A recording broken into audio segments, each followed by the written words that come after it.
Good morning, everyone.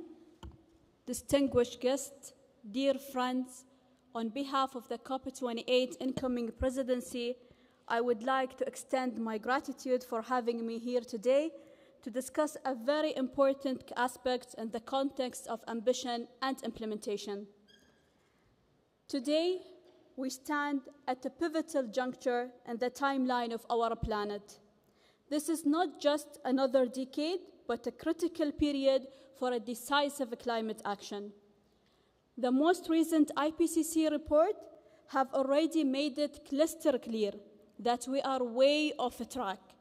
It laid out a stark reality. Global temperatures have already risen by 1.1 degrees C, and each incremental of warming will only intensify the negative impacts and related losses and damages. Many countries have already stepped up.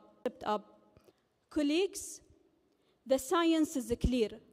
This is a critical decade of action to align mitigation efforts with the Paris consistent pathways and deliver on the 43% reductions that we must achieve by 2030 to avoid the most diverse impact of climate change. Speaking of implementation, in order to accelerate the transition at the scale and the speed required to meet these goals, we must foster innovative and efficient approaches to build and implement ambitious NDCs and long-term low emission development strategies, in line, of course, with the temperature goals of the Paris Agreement. This requires not only aligning targets with the correct pathways, but also setting the right policy frameworks and enabling conditions, counters barriers and challenges, particularly in the absence of means of implementation. In the context of the MENA region, despite the challenges of implementation, the region holds significant potential for global and regional energy transition, already evidenced by advanced and ambitious energy investment and diversification plans, fostering cooperation across the region and elsewhere. Furthermore, economic diversification plays an important role in ensuring that the MENA region can contribute to the global efforts to tackle climate crisis, including through the scaling of alternative energy sources as well as technological solutions.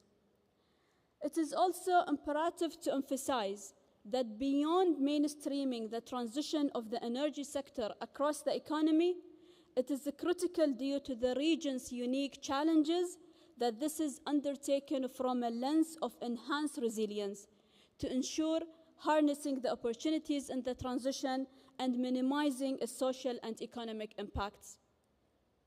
Today's agenda brings together countries and development partners to develop collaborative strategies that support the energy transition in the MENA region, and it offers a critical platform for advancing national and regional efforts to implement a just and effective energy transition, while supporting, of course, sustainable and inclusive growth. Outcomes of this session will support positive outcomes for COP28, particularly for the energy piece. A just, pragmatic, reasonable, and responsible energy transition is clearly positioned to be at the heart of the mitigation outcome at COP28. And the MENA's region lessons learned, best practices, and experiences are unique windows into the opportunities that this process can bring at the global level to bring together climate objectives with the broader development objectives. Colleagues and friends, let's utilize today's platform to its fullest potential. Let us continue this discussion with a sense of urgency, passion, and commitment that our planet definitely deserves. Let us deepen our understanding, strengthen our resolve, and broaden our cooperation, and make sure that we leave no stone unturned, no question unanswered, and no solution unexplored. We are at a halfway point, 7 years since the Paris Agreement, with 7 years to go to 2030. This is our moment to act, to change the course of our planet's future. Let us harness this opportunity to create a safer and more resilient world for our future generations. Thank you for having me here, and I look forward to the fruitful discussion and welcoming you all very soon after 51 days at COP28.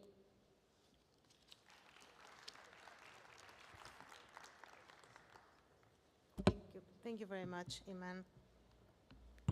Now, I am pleased to welcome two presenters who will provide the big picture of energy transitions in MENA NDCs. Simon Ben Maras, IRENA Team Lead of Renewable Energy Technology and Infrastructure, please.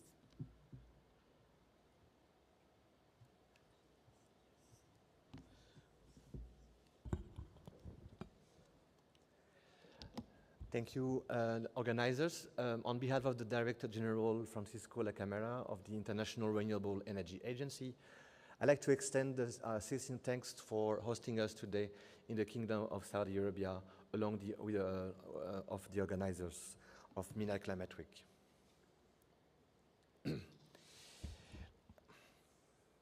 Ladies and gentlemen, today we face a sobering reality. I'd like to give a few insights regarding the progress in the MENA region related to the so-called NDCs and the National Climate Action Plan.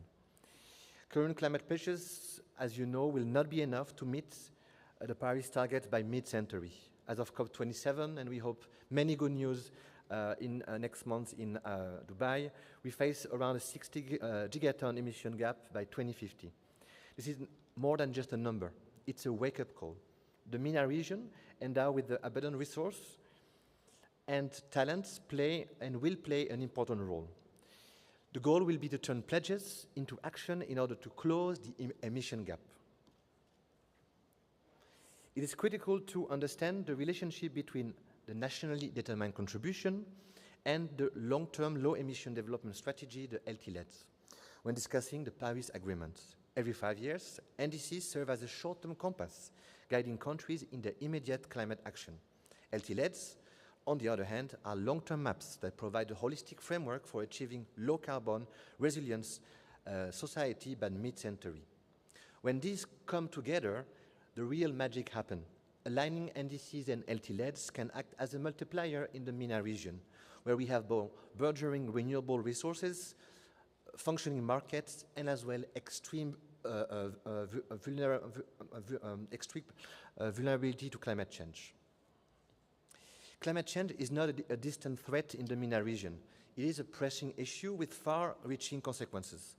Due to the vulnerable states to climate impacts such as extreme heat, desertification, and water scarcity, immediate action is not today the only option. It is a requirement.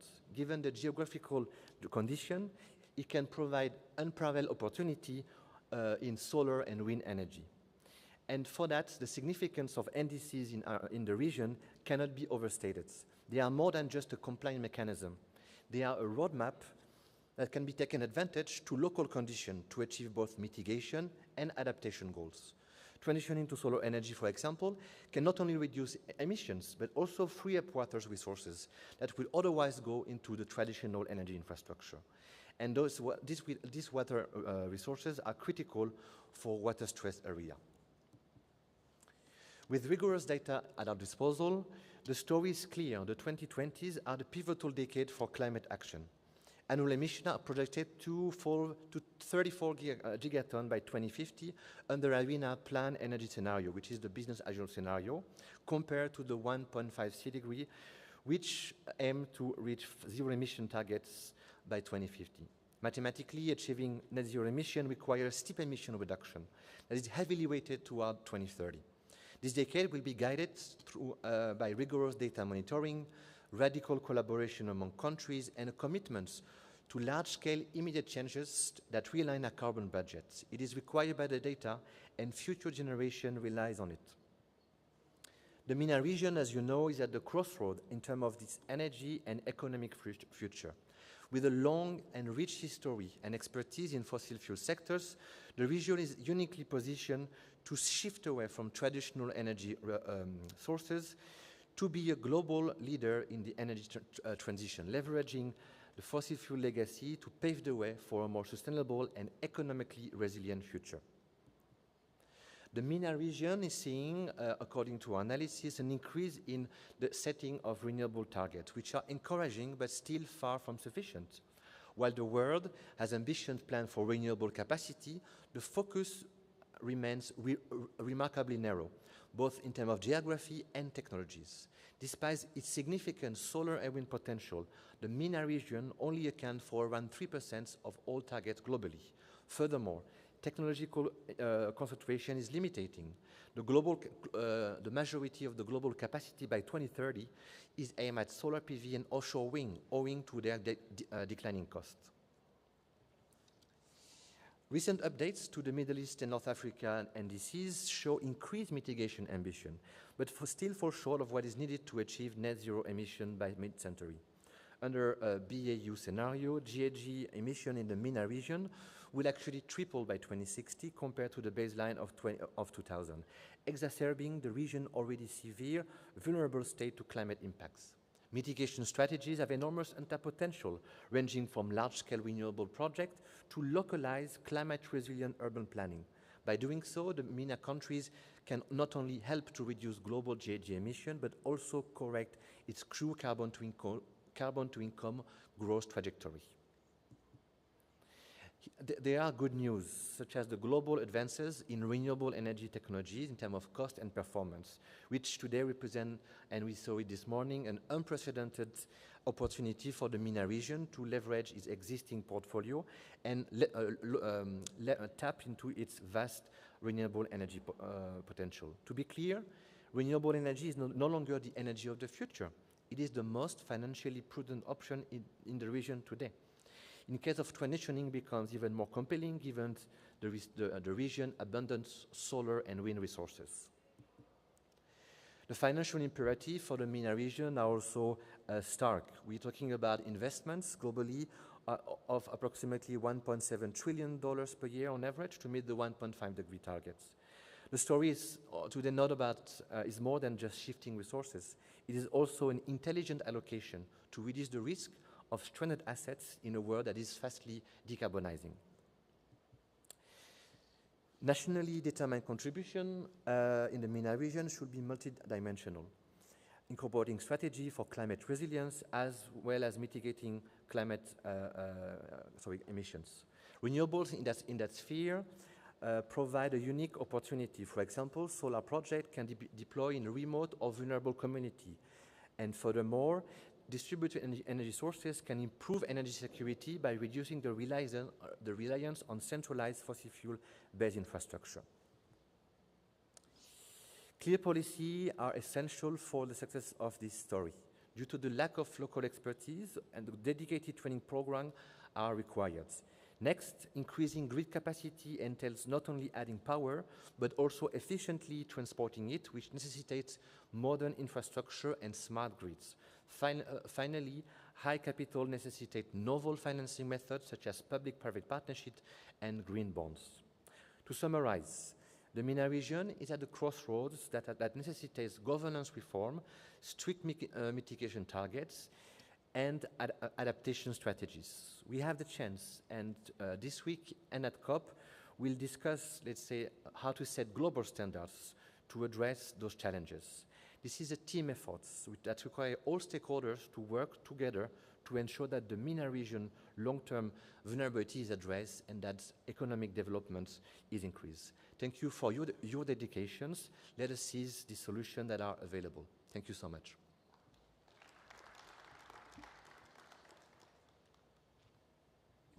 Thank you very much, Simon. I will now like to invite Ms. Radia Sedawi, Energy Chief at UN Economic and Social Commission for Western Asia. Please, Radia. Thank you very much. And from the global picture, we go to the regional picture. My name is Radia Sedawi, the Chief of Energy at the Regional Commission of Western Asia. After the big picture provided by my colleague from our partner organization, IRENA, on the implementation and the status of the NDCs in the Arab region, I don't know if the slide can come up, and the technicians. can help me with that. Yeah. I think when we speak about the MENA region, we should take it from the vulnerability aspect first, and then look into the NDCs as an instrument to support the sustainable development of the region. Maybe my entry point would be a little bit complementing my colleague of Irina's presentation, where we see how we see the Arab region or the MENA region. We see it from the first on the SDG 7, the starting point, where globally, the globe is not on track in achieving SDGs by 2030, and may probably not be. And when we take it from the regional perspective, we should look at three aspects. Number one, that the region is highly dependent on fossil fuels, both as a source of revenue, but also supply for the domestic demand. It represents more than a third of the oil reserves as proven reserves, as we know today, and 15% of the gas reserves, which builds on the economic development and will remain for the decades to come. But at the same time, if we take it also from the CO2 emission, and if we take it, although problematic when we look at to the metric ton per capita, then basically we see that the region and certain countries in the region, specifically oil and gas producing countries, still have a high carbon footprint because of the oil and gas industry, as you can see it in this slide. But at the same time, there is a huge willingness and commitment from countries in the region, really not only to drive the sustainable development agenda, but also to address climate change, not only nationally, but also regionally and globally. And this platform, maybe there were several events that spoke about the net zero, the role of fossil fuels. We see several countries in the region announcing the net zero in the horizon 2050 and 2060. The host country, Kingdom Saudi Arabia, realistically putting the target 2060, and we see already the progress, but also United Arab Emirates, Oman, and Bahrain. Then let's just look at where we stand. Since the MENA region is not just looking to the oil and gas producing countries. We took it from a regional perspective. What we translated the NDCs, actually, it was an instrument to, let's say, a platform that helps to unlock financial resources, access to technology and capacity building in order to achieve the SDG 7 and SDG 13, but also enable all the SDGs. The region still, although have blind spots when it comes to the ENG access, above 90%, of the access to electricity in the region, but we still have more than 42 million people who do not have access to electricity. And as presented in this chart, we see that we still have an urban-rural divide. 83% of people in the rural population do have access to electricity, and most of I would say the issues of access are located in the LDCs and countries in conflicts within the region.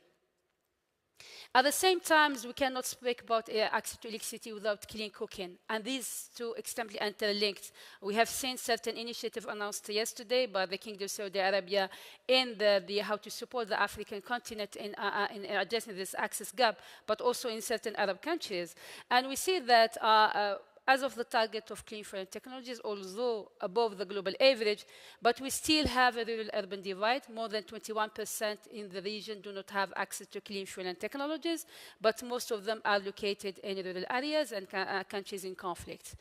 Now, I think my colleague from IRENA did present where we stand in terms of renewable energy. I just want to show that two aspects. Number one, that sometimes we say, and most of the time actually as we report, and it's important since next year we'll speak about the global stocktake, we will have that, we'll present that the region didn't yet present a good, I would say, progress in terms of achieving renewable energy, but as we take it as an indicator as the share of final energy consumption, because it stands just at 4.6% regionally, and still more than 80% relying on traditional biofuels, because traditional biomass, because it's still in most of the countries in the LDCs, most of them in countries like Sudan, Mauritania, but also in countries like Yemen. At the same time, the bright spot of this, and I think, as you know, that the region is leading in terms of the lowest cost in terms of renewable energy, and all the forecasts presented also by IRENA that we will see the major capacity coming from the region, and by 2030, and even before that, we will see that the more than 120% of the global capacities will come as a percentage of increase in the capacity that we have today will come from the region in terms of investments in renewable energy, but the largest project in terms of solar, but also in terms of wind, but also will lead also to hydrogen project in a near future. Now, the other aspect that maybe I wanted to also to highlight, since in the NDCs, there's less of indication in terms of what's the target to achieve and what's I would say the instrument, or let's say the enablers, the investment that we need to do cross sectors in order to improve the energy demand, but more importantly, energy efficiency, if we take the indicator as an energy intensity. Unfortunately, from a regional perspective, the region still lag behind in terms of the energy intensity. It's the highest compared to the baseline compared to other regions. And this is due to the business model that we have in terms of subsidized prices in the electricity sector, but also that impact the building sector, transport sector, the industrial sector, which is highly energy intensive. But at the same time, the business model that, due to the subsidies, electricity, but also water, led that our energy system is not efficient, because we put energy access as a high priority, but this led to that our business model is not as much energy, I would say, efficient. But at the same time, countries in the region, like the North Africa, like Morocco, for example, Egypt and Jordan, some of the countries really are leading in terms of improving their energy efficiency, for the simple reason that electricity prices, in addition to all the energy efficiency measures they did in the building sector, but also in they are not oil and gas producers, so this helped also to look at the energy intensity from much more domestic and also transport. We see they are much more efficient, because also the electricity prices in certain cases above the European average, like countries in Jordan, for example, and Morocco. And with that, that we see that the much more investments need to be looked at in this respect, and this need to be much more reflected in the NDCs in terms of need for finance. Just to reflect that the NDCs, although not all of them were properly written, quantified when it comes to the first and across the different years, although the different updates presented by certain countries, but we see already that most, if not all, the countries have very ambitious targets when it comes to renewable energy. And we see already the progress that they have made, be it oil and gas producers or consumers alike. But when it comes to what we see as a clean energy source that will be really a major, I would say, game changer in the region, is hydrogen, be it green, blue, independently of the colors that we speak about. But still, clean hydrogen, as we defined, is a huge potential in the region. And in the NDCs, still none of the countries really reflected that in their NDCs, because you cannot put that as a target when you don't have the enablers, and you would be also, in a way, in a situation to also report on that.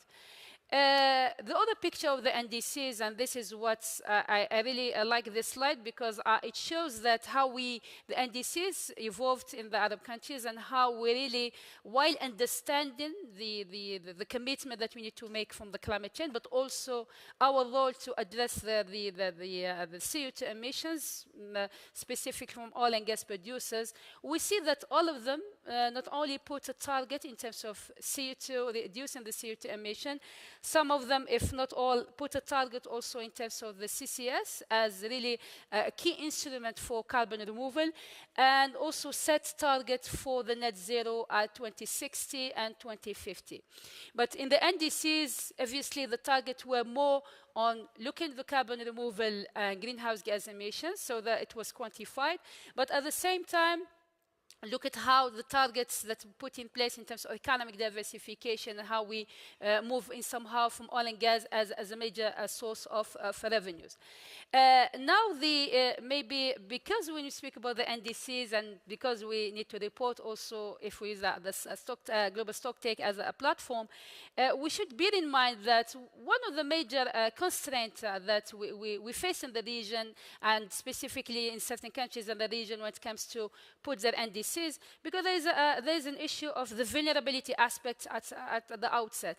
It's a region, as I presented this slide, just to inform that we do in the Regional Commission of Western Asia modeling of vulnerability assessment from a climate change perspective, vulnerability assessments also on the water resources, but also on the rise of temperature.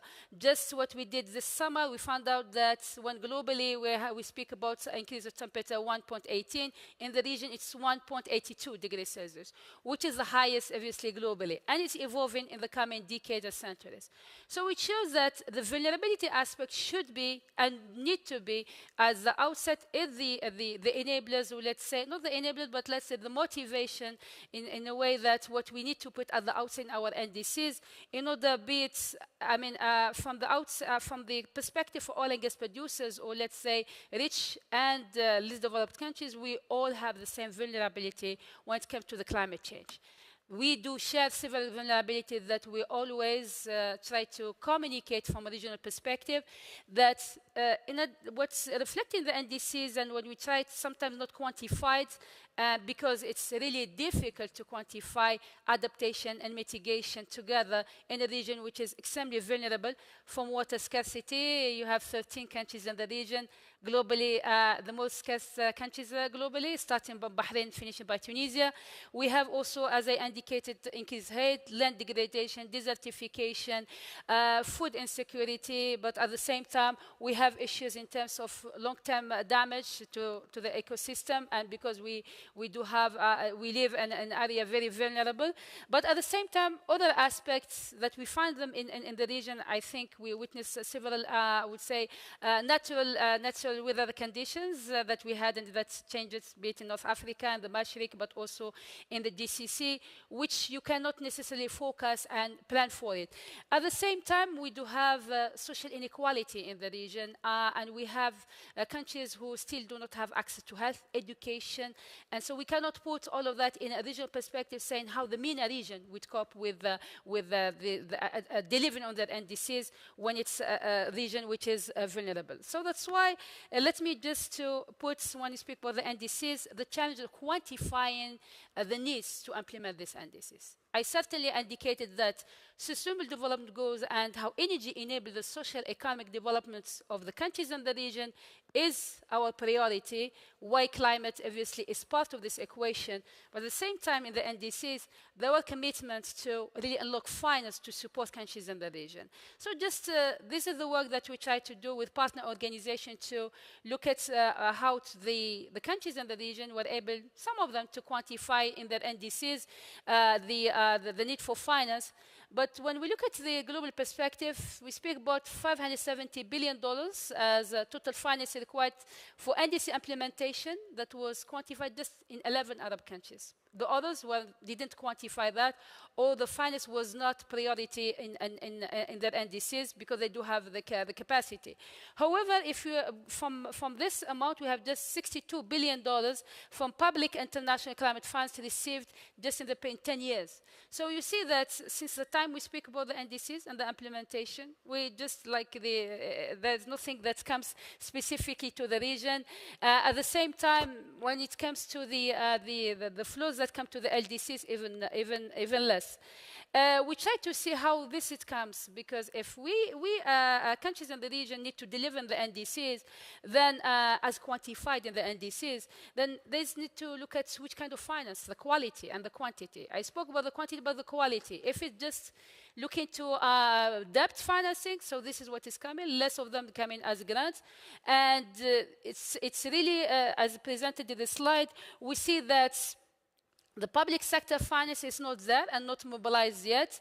We see also that only 4% of the funds is sourced from global climate funds, but also we see excessive debt financing, as you see that $1.4 trillion in 2020 in the Arab region, and just the figure that we have. And just I want to reflect on the geographical disparities. I did indicate certain countries in the region were able to really quantify their financial lead, like we give example of Jordan, Morocco, and Tunisia, and also Egypt and Lebanon. So we see in this respect certain quantification. We see also that certain countries in the GCC also supported in raising this green financing. But at the same time, the most vulnerable, like if I take 6 Arab LDCs, received only 6.6% of the public international climate finance. And this is, I'm talking about the average, because less going to the LDCs, but less also going to adaptation. And most of it is going to medication, since we speak about the energy sector. And this respect, so although we are just less than a few years, and we are in a decade of action, and I think through all the sessions that we had, it really needs acceleration of all the efforts, be it globally and regionally, but also at the national level. We still need to really strengthen the policy that we have in order that to mainstream the NDCs target, and the NDCs, I would say that spirits in terms of putting this target covers the different sectors. It's not just the energy sector, it's not just the water sector, across sectors in an integrated approach, while ensuring that the quantification of the need for finance, need of technology, but also capacity building is well reflected, but well quantified, and also the quality of the funds that come into the countries. The government institutions cannot, the NDC is not just a commitment of government institutions, need much more mobilization of the private sector and other institutions. And at the same time, we need to ensure that the capacity building of the different, not only public institutions, are involved in developing these NDCs with the support of the UN system and other global organizations. It's also about looking to how really to build the capacity of different institutions at different levels in order to not only design, but also the implementation and the mainstreaming, specifically when it comes to the climate finance, which is not in line with the energy planning, but also a long-term perspective when it comes to the implementation of the SDGs. And we look at to really, as we speak about the NDCs, and few days are left from the COP28. I think last year was really a good, I would say, milestones when we focus in Egypt on the climate finance. I think really we need to introduce more risk mitigation instrument when it comes to the climate finance, and we need also to have better reporting mechanism, and this is also comes through capacity building with the support of all UN agencies and partner organizations in order to support the member state to have adequate reporting mechanism to be able to report on the progress of the NDCs. They need to be linked to the progress of the SDGs, specifically SDG 7, 6, and 13, and others that link it to that, and how this impact the other SDGs related to economic, environment, and social development at the national level, but at the same time to help the country to put in place the data reporting mechanism to properly report on the NDCs and improve the quality of submitting the NDCs, because it's an instrument and it's an opportunity given to countries in the region in order to unlock finance, but also to communicate on the progress that are leading in the global agenda as well. Thank you very much.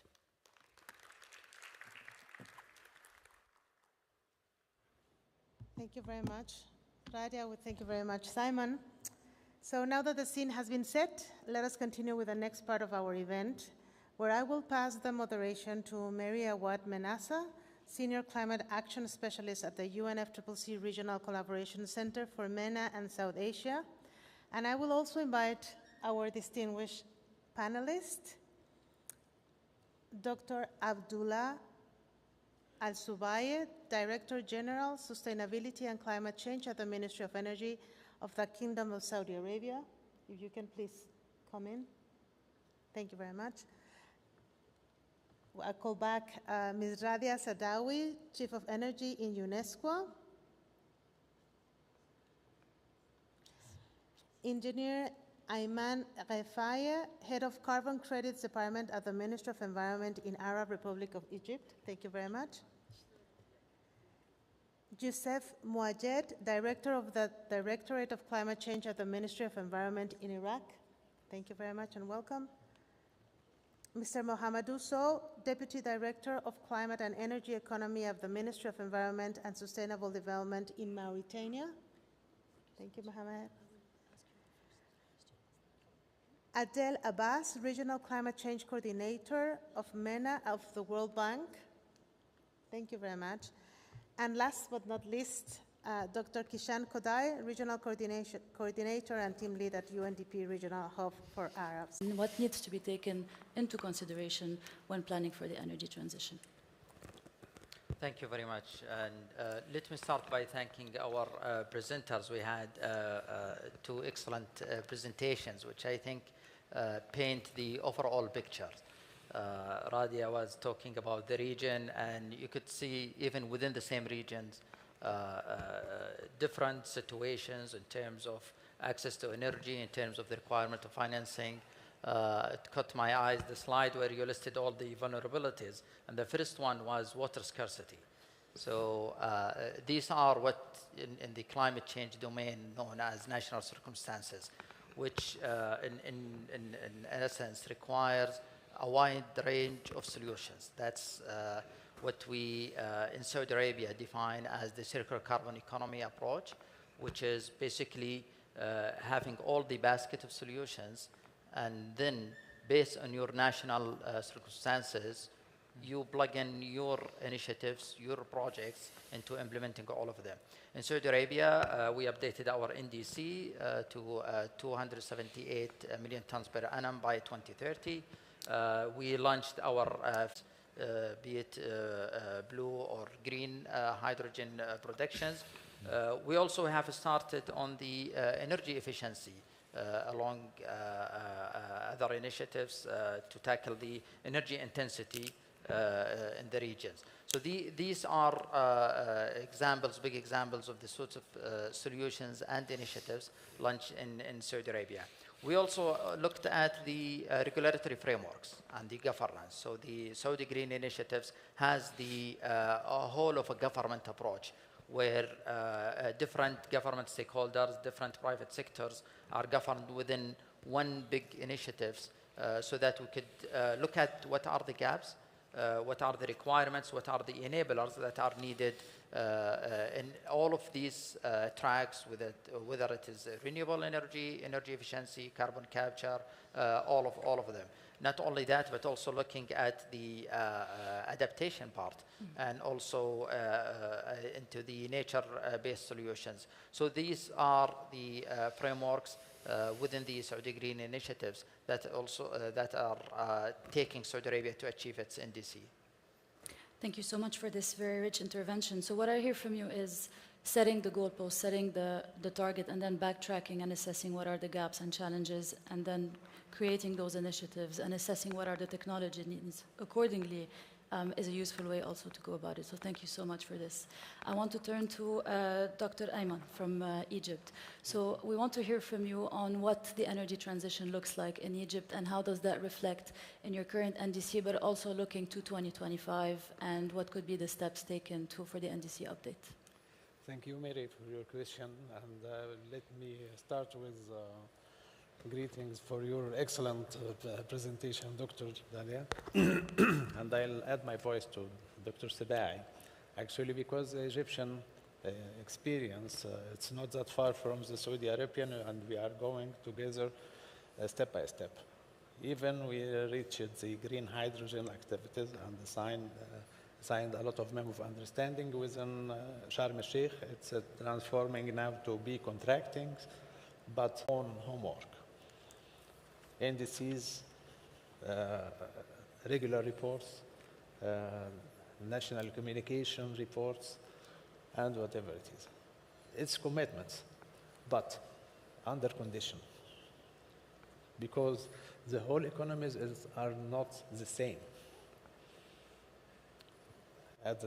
Within the days, we have never neglect what happens since COVID-19, then the global inflation and blockchain problems, so on, so on, so on, and here we are. And the electricity, for example, if we are talking about electricity, when we got the opportunity to have the suitable fund facility and the suitable and appropriate technology, we used the Siemens plant, for example. It's reduced the huge amount of fossil fuel. And thank you for highlighting the importance of national context. I think countries in the MENA region have learned a lot since their last NDC update. They understand what needs to be done, but also understand the importance of the enabling environment for national implementation. And thank you, Dr. Ayman, for alluding to some of those, which is finance and having the infrastructure. And many of us know the solutions, but the way to the solution is to tackle that enabling environment. So thank you so much. I would like to turn to Dr. Youssef from Iraq. Thank you so much for being here with us. We'd be very interested to know in Iraq, what is the situation in terms of the energy transition, and what are your priorities and next steps looking forward to the next NDC? Thank you, Mari. Really, the Iraq, after accession to Paris Agreement in 2021, directly we prepared this NDC document. In the NDC document, we focus about the energy sector, especially the oil and gas and electricity. Our vision in the NDC for this reduction, 1 to 2% from totally by the national affairs and 15 by international affairs.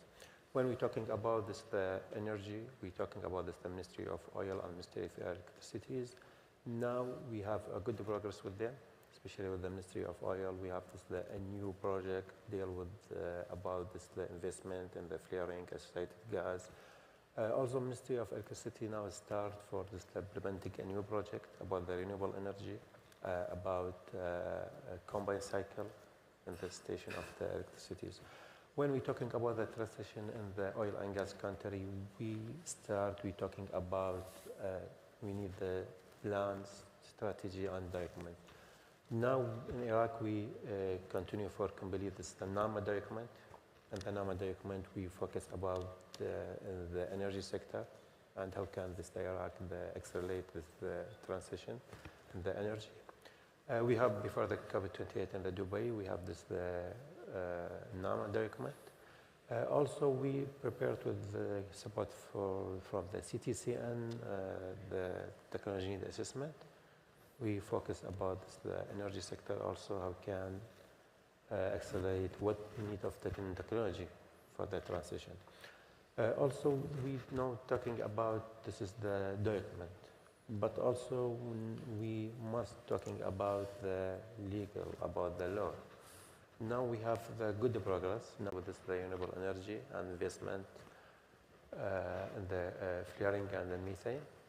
Especially the Iraqi already accession to many initiatives from this initiative from the World Bank about the zero flaring gas in the 2030, methane pledge, and another international commitments.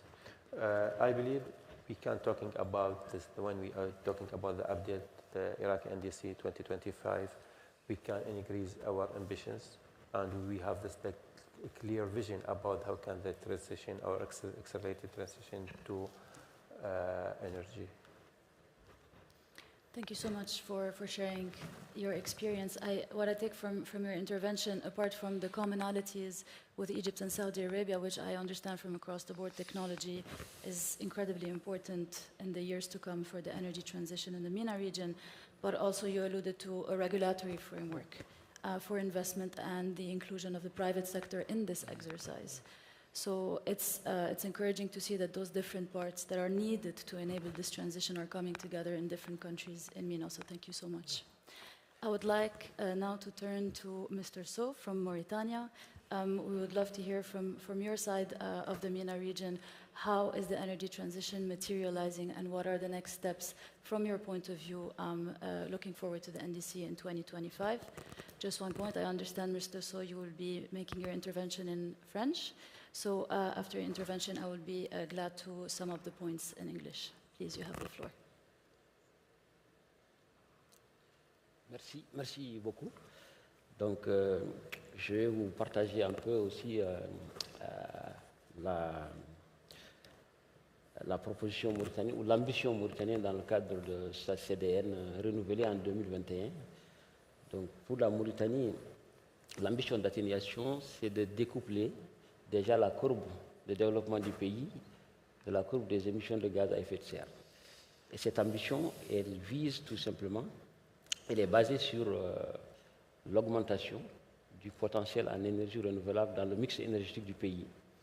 Actuellement, nous sommes à 38% de mix énergétique et nous ambitionnons d'arriver à 50% en 2030 et avec le développement de gigawatts pour le projet solaire photovoltaïque et 47 gigawatts pour le projet éolien. avec un facteur d'utilisation du territoire qui est de l'ordre de 1%. Donc c'est des zones qui ne sont pas des zones d'habitation, ne sont pas des zones agricoles, mais qui sont des zones à ciel ouvert avec le soleil et le vent en permanence qui peuvent développer ce potentiel-là, avec une densité de l'ordre de 50 MW par mètre carré pour le solaire et 5 MW par mètre carré pour l'éolien. Donc ça, c'est un potentiel extrêmement important pour le pays. Et nous sommes, avec ce potentiel aussi, vu que les zones identifiées, c'est des zones qui sont en phase de l'océan, donc c'est toute la zone pratiquement qui est le nord-ouest du pays qui fait face à l'Atlantique, il y a aussi la possibilité de développer, grâce à cette énergie renouvelable, de l'hydrogène vert. Donc c'est avec un potentiel extrêmement important aussi. On pourra produire, la Mauritanie a signé un mémorandum avec 2 producteurs mondiaux d'hydrogène vert que sont le CPW américain et l'entreprise australienne Chariot, pour une capacité de 30 gigawatts dans le cadre de ce potentiel éolien pour monter des unités de dessalement de l'eau de mer et produire l'hydrogène vert, pour le mettre comme biocarburant dans le marché international. Et il se trouve aussi qu'avec cette capacité, nous pourrons devenir parmi les premiers producteurs mondiaux d'hydrogène vert à partir de 2030. Donc,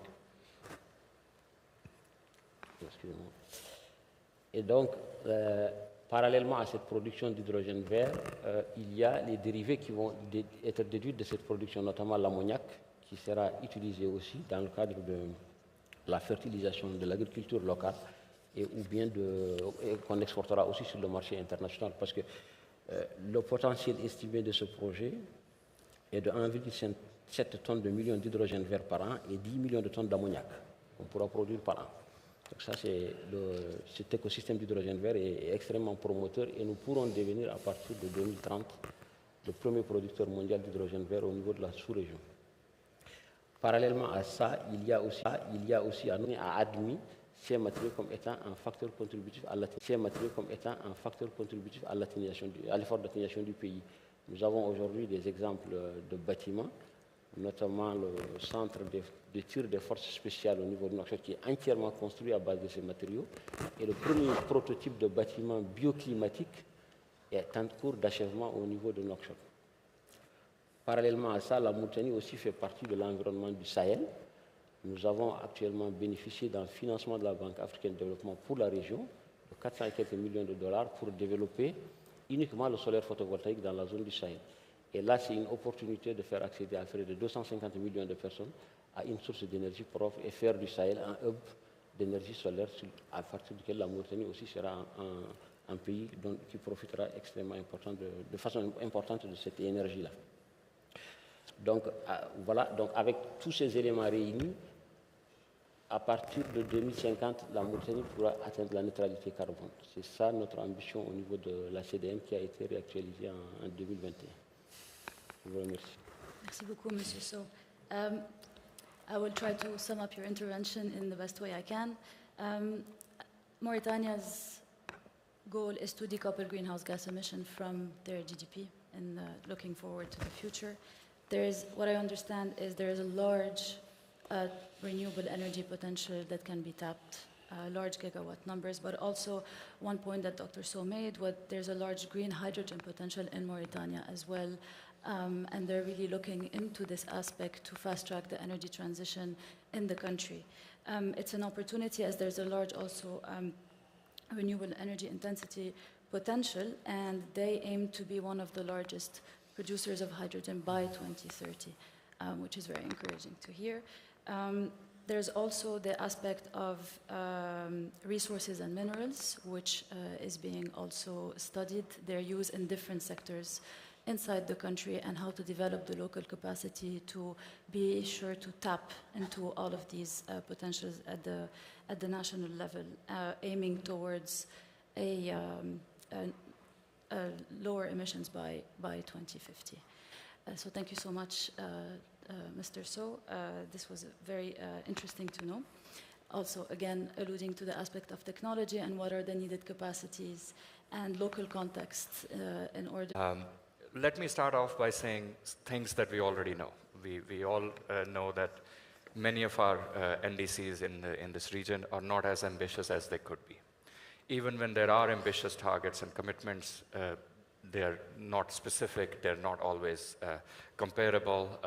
There are issues around comprehensiveness of those targets. Many of the NDCs, even when they have more specific commitments, they're not economy-wide. And I look at energy transition as not just an energy sector issue. We really have to look at the whole economy because energy powers everything that we do. And that's why I think it's really important for governments to look at energy transition and their NDCs from that perspective. What we've observed and what we often hear is that countries in MENA, of course, there's a lot of diversity. We have fossil fuel rich countries. There are countries that have really been struggling on the fiscal side as well. And because of that diversity, I think there's a lot of potential for collaboration within the region as well, whether it's on resources, whether it's on systems, etc. We also often hear that methodologies for measuring and collaborating around different partners could be improved. And once we have all of that infrastructure, we really need to then look at some of the challenges that many of these countries face in terms of transitioning. I personally feel that we're looking at energy transition as a stepwise and a gradual process. But if we look at the global challenge of climate change, some of the recent reports that have come out, recently IEA also released the report on pathways to net zero. There's a huge disparity between where we need to be and where we are today. And I think it needs not just a transition, but more of a transformation. And transformation will take a lot of thinking and collaboration and support, which brings me to the point of a climate finance challenge. Many of the countries have competing development priorities, and it's not necessarily always their first priority to really transition to low carbon. So what support can countries in the region, but then also globally provide to help them? From the bank side, we are looking at all of these aspects. We're looking at the energy markets, the systems, the overall transition, not just in the energy sector, but also in the transportation sector, in other sectors where energy intensity is high, given how much still there is potential, but then also room to improve on renewable energy. This region, as we again all know, has the lowest share of renewable energy across the globe. And while we have major commitments and the excellent news coming from different countries, including the Kingdom, the UAE, much of that is still to be realized, and that needs that transformation across the whole of economy, whole of systems. From the bank side, we are also looking at climate financing and how we can support that. Bank has globally, until recently, and every year we keep increasing our climate finance commitments and targets. Until last year, we have on annual basis achieved around $33 billion of global financing. In MENA, for this 5-year period between 21 and 25, we have committed about $10 billion of climate financing. A large part of that goes towards mitigation.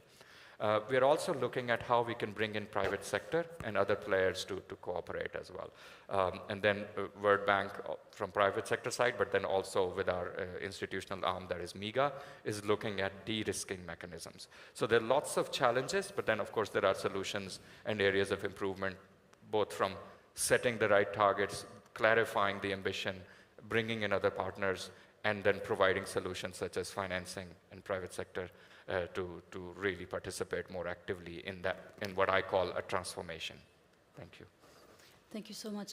Thank you so much also for, it's simple to say NDC and energy transition in the same sentence and try to tackle it in one intervention. It's, like you said, it's more complex. It has many building blocks, and in every country, the pathway might be different, and at the regional level, it's also different. So these different elements are very important. I'm happy you mentioned MEGA and the guarantee system. So those are part of the enabling framework that a lot of countries need in the region to be able to push.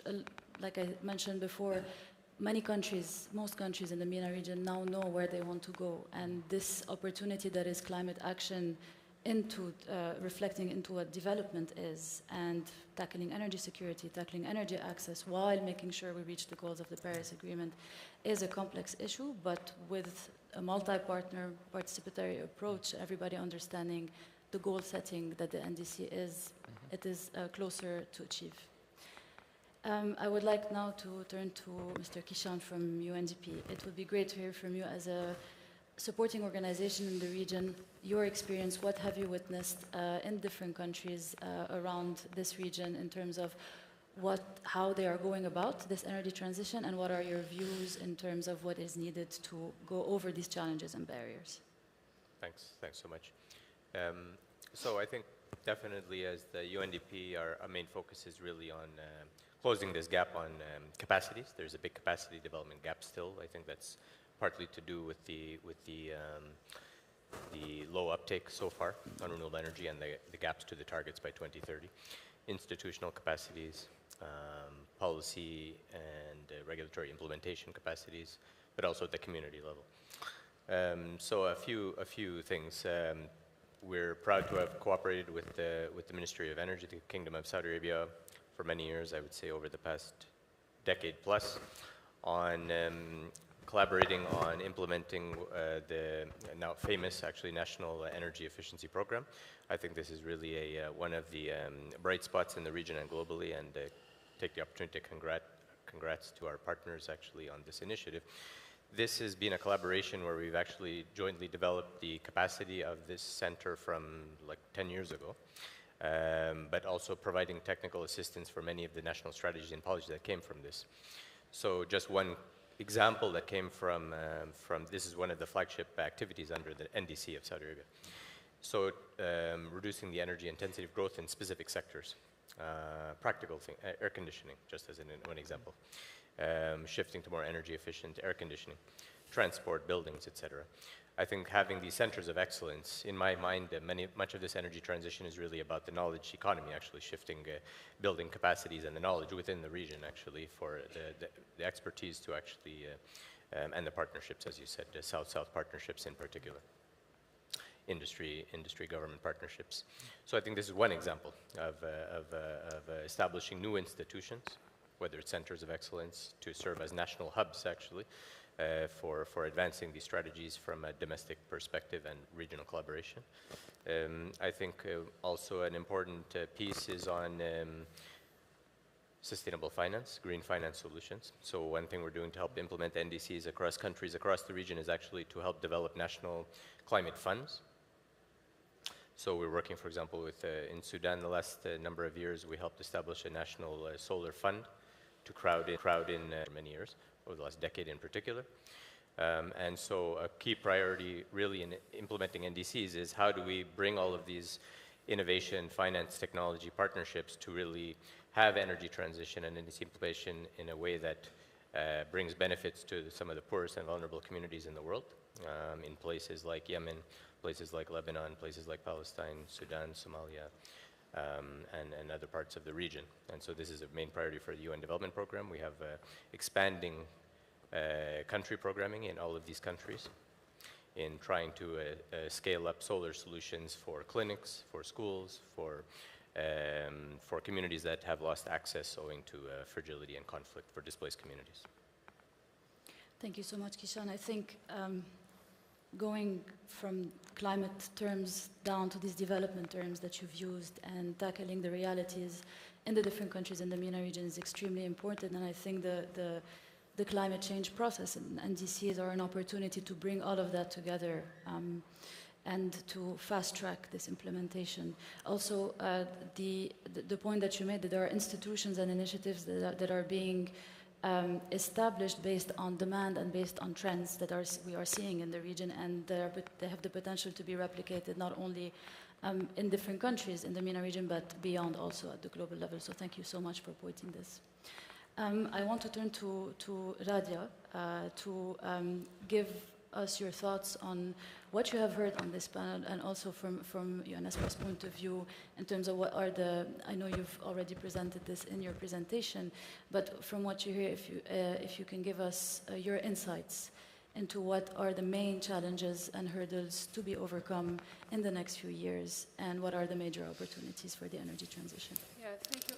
Thank you very much, actually, for you having our UNFCCC Secretariat for having this very interesting panel, because it reflects how we see the different pieces and the context of the region, from the host country, the oil and gas producing country leading on the energy transition, to countries in conflict, where the post-conflict also, and where we consider oil and gas producers may not need finance capacity, they need, like the case of Iraq, and also from Egypt, when you see a country which is between a gas producer, but also leading in the renewable energy sphere, but the finance is still really a tremendous challenge. At the same time, we see the LDCs and we see the potential in Mauritania, both in the mineral resources, in terms of will be a real hub in terms of hydrogen. We see this month with the launch of the global project in hydrogen.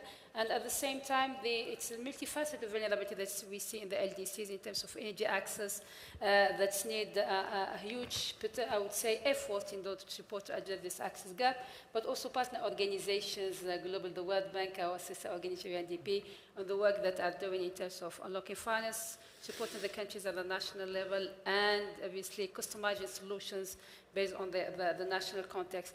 Just maybe rather than to see it as a challenging street, the opportunities that we have, I think number one is, since we speak about the implementation of the NDC agenda, which look at how to renewable energy with LPG that helps to empower rural women and cooperatives and municipalities in countries like Lebanon, Tunisia, and Jordan, where we implement integrated solutions. And we report on this kind of business model that's helped to bring all the donors, try to really see that there's a potential in the region. You need directly to bring it as a grant and try to implement the solution that's even 0.001% make a difference for at least to adjust the economic and social context that we have.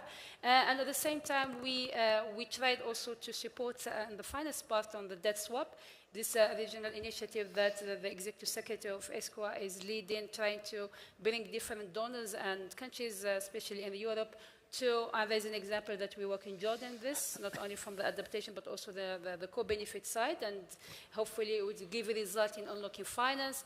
Next month, we will have a matchmaking and bring in project pipelines that we had through regional platform of climate finance with different stakeholders. They will be presenting the project to financial institutions. And this is just an example that we do with other our sister organization, regional commissions, with the support of different institutions globally. But just maybe this is what we tried humbly to do. But I think the number one, which is important, is really to understand the entry point that we have in terms of vulnerability.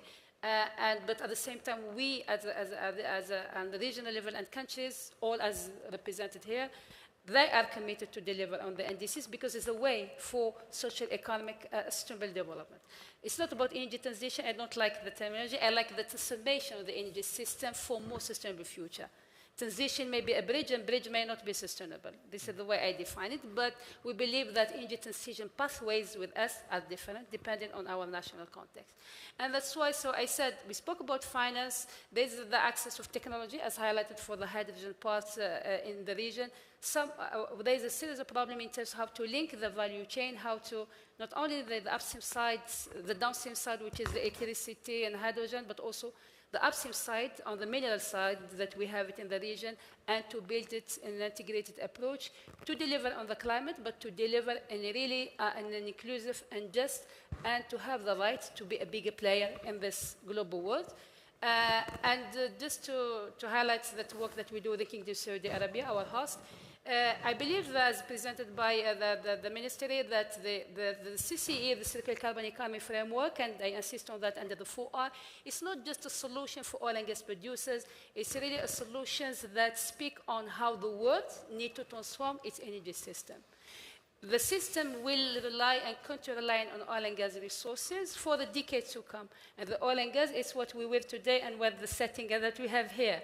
So to transform to this energy system, you really need to go through this 4R that help us through circularity, through identifying the carbon footprint, through investing in a solution that help to, through the cycle and reuse, to help not only to create jobs, to develop our economies, and really to have a market share in these global markets across the value chain, but also that we take the responsibility as all the players globally, not just in the region, to remove the carbon and to make best use of it, and it's well presented here by the kingdom. And I think so the center that we're establishing in the Kingdom of Saudi Arabia, the Center Care for Advancing Emissions Reductions regionally, that is collaborating with the Ministry of Energy to establish, hopefully by the end of this year, will help to work on the pillars of access to technology, the finance, specifically technology to really under the 4R, and how to mainstream this principle in order to deliver on the NDCs, to deliver on the climate agenda, but more importantly, to ensure that it's just and inclusive and that none of us is left behind, and that really we communicate the huge efforts that the countries are doing, but also we communicate the needs that we have in order to, I would say, also to communicate that the effort that we are doing is not just regionally and nationally, but also globally, and how we are contributing to that. Thank you. Thank you so much, Radia. I don't think we can end this discussion in a better way, in the way that you have shaped it. We would have loved to hear from all of you much more, but unfortunately there are time constraints to the events. Just maybe not trying to sum up everything that happened with the rich interventions from everyone. There are different pathways to the transition or transformation, as you have alluded. And one final note I want to make is I see a lot of regional cooperation and a lot of international collaboration on this. Countries are talking to each other more, taking examples of implementation and successes across borders. There's leadership in the region and support for this enabling environment as countries understand what they need more, as they can formulate their needs better and accordingly set the goals that they need to set in order to achieve not only climate action but sustainable development. So I want to thank everyone, if you will join me in thanking the panel and wishing you a successful rest of the Climate Week. Thank you. Thank you very much. Thank you very much. So much.